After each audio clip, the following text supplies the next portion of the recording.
So where we can't build fellowship, let's pursue after peace. ఎక్కడైతే మనం సహవాసాన్ని నిర్మించలేమో అక్కడ మనం సమాధానం కోసం చూడాలి. Let me show you two verses in the New Testament that speak about the importance of this. ఇది ఎంత ప్రాముఖ్యమైందో చెప్పటానికి క్రొత్త నిబంధనలో 2 వచనాలు నేను చూపిస్తాను. I already showed you Philippians. It says also in Romans and chapter 12. Romans chapter 12, it says, ఇంతకు ముందే నేను ఫిలిప్పీలకు రాసిన పత్రికలో చూపించాను. అయితే ఇప్పుడు రోమీలకు రాసిన పత్రిక 12వ అధ్యాయంలో మనం చూద్దాం. if possible, Romans 12 verse 18, so far as it depends on you, be at peace with all men. రోమా 12:18 శక్యమైతే మీ చేతనైనంత మట్టుకు సమస్త మనుషులతో సమాధానముగా ఉండుడి. That's exactly what I was saying. నేను కూడా ఇంతకుముందు ఇదే చెప్తూ వచ్చాను. If anybody wants to come for a fight and argument with you, you refuse to fight and quarrel, you die to yourself. ఎవరన్నా నీ మీదకు తగాదకు వచ్చినట్లయితే, పోట్లాట పెట్టుకోవాలని వచ్చినట్లయితే, దానికి నువ్వు తిరస్కరించి నీకు నువ్వు చనిపోయినట్లయితే there's peace. There may not be fellowship with that person. అక్కడ సమాధానం ఉంటుంది. ఆ వ్యక్తితో నీవు సహవాసం కలిగి ఉండకపోవచ్చు. There may not even be fellowship between you and your husband or wife. భార్యాభర్తల మధ్య కూడా సహవాసం ఉండకపోవచ్చు. But there'll be peace in the home. కానీ ఆ ఇంట్లో సమాధానం ఉంటుంది. As much as it depends on you. And it's always possible from our side to die. శక్యమైతే నీ చేతనైనంత మట్టుకు మన విషయంలో మనం ఎప్పుడు మరణిస్తూ ఉండాలి. I refuse to argue with people, even on doctrinal matters. సిద్ధాంతపరమైన విషయాల్లో అయినా సరే నేను ఇతరులతో వాదం పెట్టుకోను. If I find that all they are interested in is controversy. ఒకవేళ వాళ్ళు ఎప్పుడు కూడా ఈ వివాదాల మీద ఆసక్తి కలిగి ఉన్నట్లయితే, When people come to my home and inquire questions or after a meeting, if I find that they are really eager to know the truth, I'm willing to spend hours with them. కొంతమంది meeting అయిపోయిన తర్వాత మా ఇంటికి వచ్చి ఎంతో ఆసక్తితో సత్యం తెలుసుకోవాలని వాళ్ళు ప్రశ్నలు అడుగుతున్నట్లయితే నేను వాళ్ళతో కొన్ని గంటలైనా సమయం గడుపుతాను. But if I find they're only interested in controversy, కానీ వాళ్ళు కేవలం వివాదాల మీద ఆసక్తి కలిగి ఉన్నారని నేను చూసినట్లయితే I want to pursue peace. నేను వాళ్ళతో సమాధాన పడటానికి ఇష్టపడతాను. I say, listen, let's change the subject. Let's talk about cricket or something like that where we are united. ఇప్పుడు మనం అంశాన్ని మారుద్దాము, మన ఇద్దరికి ఇష్టమైన క్రికెట్ గురించి మాట్లాడుకుందామని నేను చెప్తాను. Let's talk about pursuing humility instead of arguing about this doctrine. మనము దీనత్వం విషయంలో ఎలా ఎదగాలో మాట్లాడుకుందాము, ఈ సిద్ధాంతం గురించి వాదించుకోవటం కంటే కూడా. Because I know this person's interest in controversy is hot under the collar. ఎందుకంటే నాకు తెలుసు ఈ వ్యక్తికి వివాదాల మీద ఎక్కువ ఆసక్తి ఉందని, తన హృదయం మొత్తం దాంతోనే నింపుకున్నాడని, ఆయన ఎంతో ఇబ్బంది పడుతున్నాడని, కోపంతో ఉన్నాడని. And it's pointless pursuing that discussion. కాబట్టి ఈ వాదములో ముందుకు వెళ్ళటంలో ఎటువంటి ప్రాముఖ్యత లేదు. కాబట్టి ఈ వాదంలో నేను ఏదో గెలవాలని నాకు కూడా లేదు. Because I don't want to win an argument and lose a friend. ఆ విధంగా గెలిచి ఒక స్నేహితుడిని కోల్పోవాలని నాకు లేదు. I'd rather say, let's keep the friendship and you can assume that you won the argument, but I'm not going to argue with you. మన స్నేహాన్ని మనం కొనసాగిద్దాము. ఒకవేళ ఆ వాదంలో నువ్వు గెలిచేవని నువ్వు అనుకున్నా మంచిదే. మన స్నేహాన్ని మనం కొనసాగిద్దాం.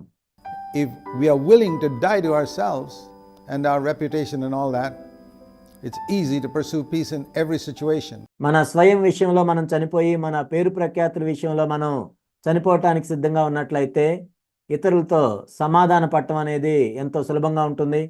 If we believe that God is sovereign and will never allow me to be tested beyond my ability, దేవుడు సర్వశక్తి కలిగిన వాడని, నా సామర్థ్యానికి మించి ఆయన నన్ను శోధింపబడినవాడని నేను నమ్మినట్లయితే I'm willing to die to myself. Many people say if you pursue this path, people will just take advantage of you. They'll treat you like a doormat. నా విషయంలో నేను చనిపోతాను. చాలామంది ఏమంటారంటే, నువ్వు ఈ విధంగా చేసినట్లయితే ప్రజలు నిన్ను అలసుగా తీసుకుంటారు, ఒక డోర్ మ్యాట్ లాగా నిన్ను ఉపయోగించుకుంటారు అని చెప్తుంటారు. And walk over you. No. నిన్ను ఒక డోర్ మ్యాట్ లాగా చూసి నీ మీద నడుస్తుంటారని చెప్తారు. If you believe 1 Corinthians 10 and verse 13 that God will never allow you to be tested beyond your ability, He will not allow people to take advantage of you. నీవు 1 కొరింథీ 10:13 నమ్మినట్లయితే దేవుడు నీ సామర్థ్యానికి మించి నిన్ను శోధించబడినవాడు అని, ఇతరులు నిన్ను అలసుగా తీసుకునేటట్లు దేవుడు అనుమతించడు. You will pursue the way of peace. అప్పుడు నీవు సమాధానాన్ని వెంటాడతావు. And you'll find, like it says in the book of Proverbs, the name of the Lord is a strong tower. The righteous runs into it and is safe. Proverbs 18 verse 10. దాన్ని నీవు కనుగొన్నప్పుడు సామెతలు 18:10లో చెప్పబడినట్లుగా యెహోవా నామము బలమైన దుర్గము, నీతిమంతుడు అందులోనికి పరుగెత్తి సురక్షితముగా నుండును. So when you find controversy, take refuge in the name of Jesus, and then you'll find the fulfillment of Proverbs 16 and verse 7. నీవు ఏదైనా వివాదాన్ని ఎదుర్కొన్నప్పుడు దేవుని యొక్క నామంలో నీవు సురక్షితంగా ఆశ్రయం పొందవచ్చు. అప్పుడు సామెతలు 16:7లో చెప్పబడిన వాగ్దానము నెరవేర్చబడుతుంది. That when a man's ways are pleasing to the Lord, you come and hide in the Lord, he makes even his enemies to be at peace with him. నీవు యెహోవా నామములో ఆశ్రయం పొందినప్పుడు, ఒకని ప్రవర్తన యెహోవాకు ప్రీతికరమగునప్పుడు ఆయన వాని శత్రువులను సహా వానికి మిత్రులుగా చేయును. It's amazing what God can do, and I've experienced that. ఇదెంతో ఆశ్చర్యం. దేవుడు ఏమి చేయగలడో మనం చూసినప్పుడు దీన్ని నేను అనుభవించాను. You try to please the Lord, and you'll find even your enemies get subdued. నీవు దేవుణ్ణి సంతోషపెట్టడానికి ప్రయత్నించు, అప్పుడు నీ శత్రువులు కూడా నీకు లోబడతారు. The peacemakers are called the sons of God. సమాధానపరచువారు దేవుని కుమారులుగా పిలువబడతారు. And another verse which I wanted to show you in Hebrews is in Hebrews in chapter 12. Hebrews chapter 12, it says in verse 14.